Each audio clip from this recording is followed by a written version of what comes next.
welcome back to my YouTube channel. So today I will be giving the girls, the Baps, and anyone else really, hair tips on the things that I think like actually worked for growing my hair.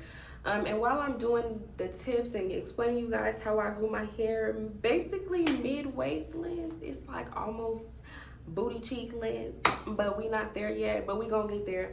And I'm just gonna share some tips with you guys that I feel like have actually helped me, that are actually helpful in what I did to grow my hair.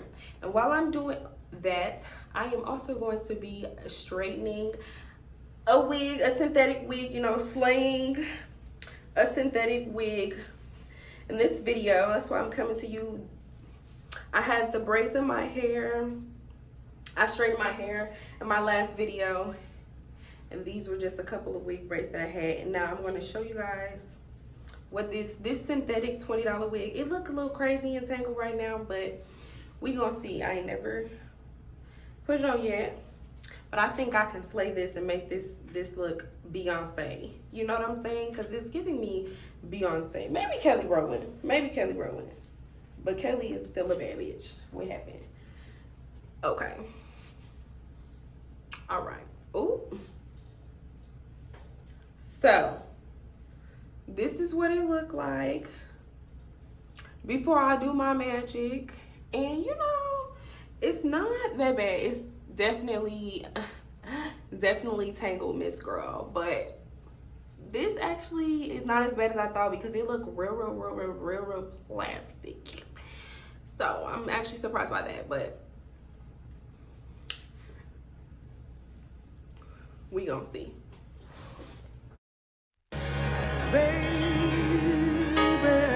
Baby. Okay, so off camera, I went ahead and cut the lace off, did some baby hairs, plucked the hairline, put some concealer on the part. That's what I did. And now it's looking like this. I'm gonna go ahead and straighten it. Oh, and also I deep conditioned it. Yes, I did. I deep conditioned my synthetic wig, and now it's soft and beautiful. And now I'm going to get to straightening it. So, yes, I deep conditioned everything. So, I mean, it's going to get a little tangled, a little kinky, because it's a synthetic wig. I'll probably also go ahead and cut the ends off. But let's get into the natural hair part, because that's what y'all really here for. Right? You want to know how to grow your natural hair long, okay? So, some of my best tips that I can give for growing long natural hair. The first one is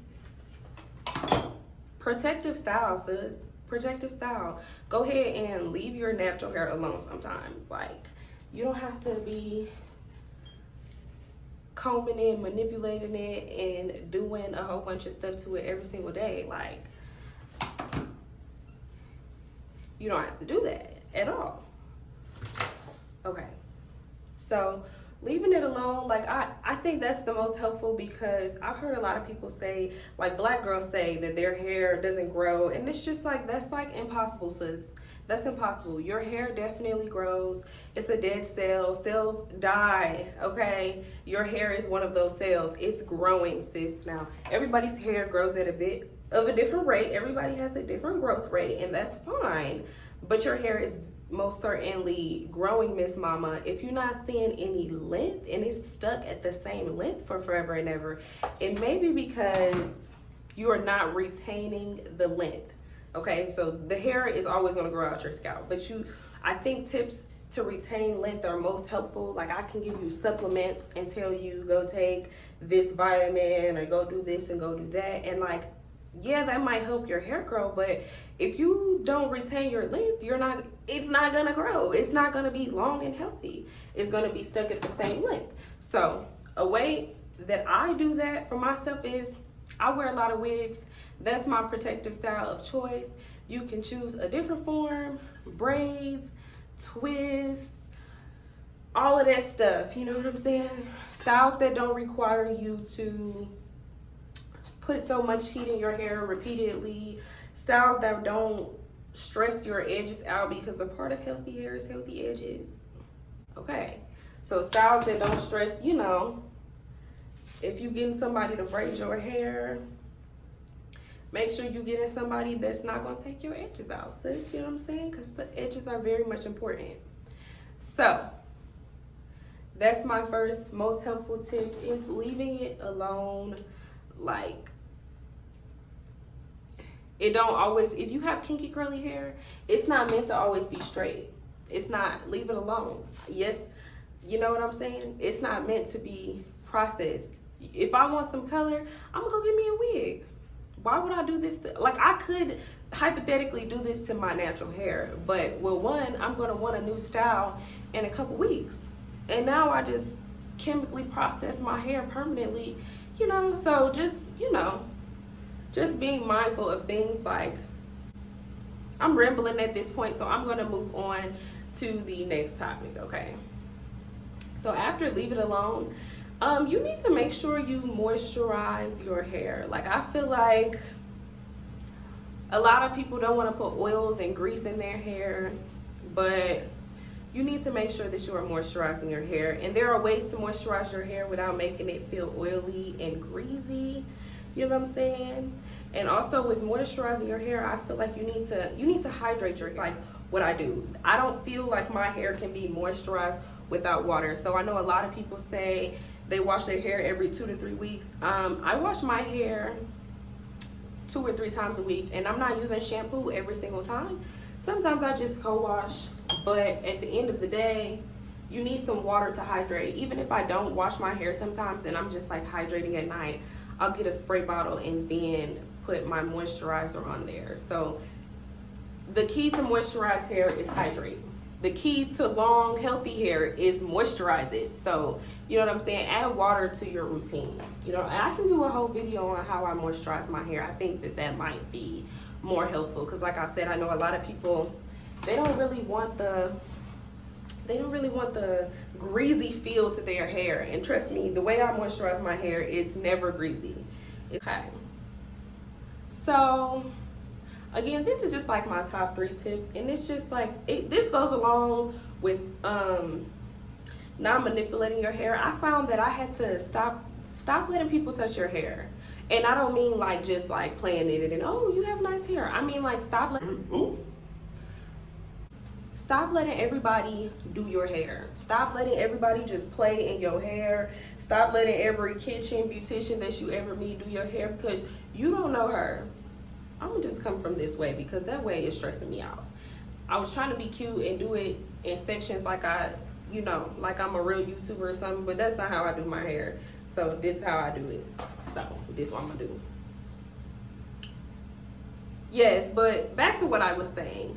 Stop letting everybody do your hair. Everybody does not care about the health of your hair, right? Like you do.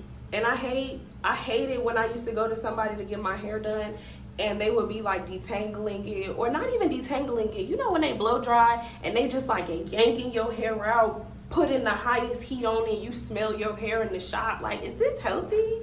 Is this healthy how you doing my hair? Do you even care about my hair? You know what I'm saying? So stop letting everybody do your hair. And also I found people that are like scissor happy. So this one girl, I was going to book with her. She does natural hair, and I was like, perfect. I need a trim, but I'm like, I can't trim my straight hair myself. So I wanted a trim, and I was looking for somebody to give me a trim. And I was going to go to this girl. Miss Mama had a trim required policy in her books. Like, you haven't even seen my hair, and if you don't visit her in such a long amount of time after your first visit, she requires another trim. And it's like a 2 to 3 month period. And yes, our hair grows and you need to cut it, but like, I don't like that. That just screams scissor happy, sis, and your hair is not long. It's not long. It's a medium to short length. So what do you mean you are required to trim my hair? So yeah, I was like, yeah, not going to her, find somebody else. So that's an example of don't let everybody do your hair. Another example is when the last time I let somebody professionally do my hair in their shop, well, she wasn't professional at all, y'all. She literally smoked a blunt. She literally smoked a blunt above my head and was passing it to one of the homies in a shop. Mind you, she had a shop. We were in a shop. Of course, she was 2 hours late, you know what I'm saying? showed up with fresh laundry. You know what I'm saying? So I guess she didn't have no towels. She forgot she didn't wash her towels. So she shows up, and I should have left. When she was 2 hours late, I should have, she shouldn't have been touching my head. I should have knew that. And then when she showed up with the fresh towels, like, I really should have knew. So you was 2 hours, okay. And then she asked me, before I sat in her chair, she was like, did you wash your hair? Why would I, this is a salon. I didn't know they did that at the salons. I thought they did that in the kitchen sink. Okay, I thought they did that in the kitchen beautician's house. I didn't know they did that in the salon, Miss Girl. Talking about, did you wash your hair? And I looked at her and I was so confused. I was like, no. She was like, oh, okay, that's okay. Come over to the bowl. Right? So then she doing my hair. And she started, of course she started in the back, and she was like, is this okay? She showed me one of them, because I was getting faux locks, right? She showed me one of them. The length of the first one that she showed me, I'm like, yeah, that's cool. The length and the width was cool. By the time she finished my hair, y'all, the braids was, the faux locks was so chunky and ugly, and I had learned, you know, in the midst of her smoking a blunt, she did offer me a Twinkie and some pizza. I ain't gonna even lie. You know what I'm saying? But, you know, that was... it was so many red flags. I should have ran up out of there. You know what I'm saying? But I let her do my hair anyways. And that was the last time ever, because I took them out a week later because it was heavy and tight and ugly. And on top of that, when I had to take them out, like, this was like 2 years ago, right? And my hair was like maybe shoulder length. And I'm gonna insert a clip of how long the locks were. I don't know if she caught herself trying to tuck my hair and did a horrible damn job of doing it. I don't know. But I had to clip some of my actual real hair out to get the faux locks out, and then that's when I was like, never again. So be very mindful of who you let play in your hair. And I think those are the beauty tips that were most, the hair tips. I think those are all the hair tips that were most important. So let's review. Protective style, sis. Make sure you go ahead and get a protective style. Get you one that you like, get you a favorite wig, get you multiple wigs. Hell, you could get you a $20 you dig every week. Okay? You can do that every week. And this look good. Okay? So get you a protective style that you really like, and that's easy for you. So when you straighten your hair and it frizz up, you don't gotta keep putting heat in it. You know what I'm saying? You don't have to keep stressing your hair and your edges out. Get you a protective style that you really, really like. And make sure you moisturize your hair, especially in the winter. It's very important to moisturize in the winter. It's cold outside. Like I said, if you want a proper moisturization video from me, I will tell you the tips. Listen, baby, I even got this synthetic wig looking bomb. You know I'm gonna help you moisturize your real hair. So thumbs up this video for that. And then, like my mama told me when I was a little girl, don't be letting everybody play in your head, okay? Especially them bald head hoes. Okay, I'm done. Thanks for watching.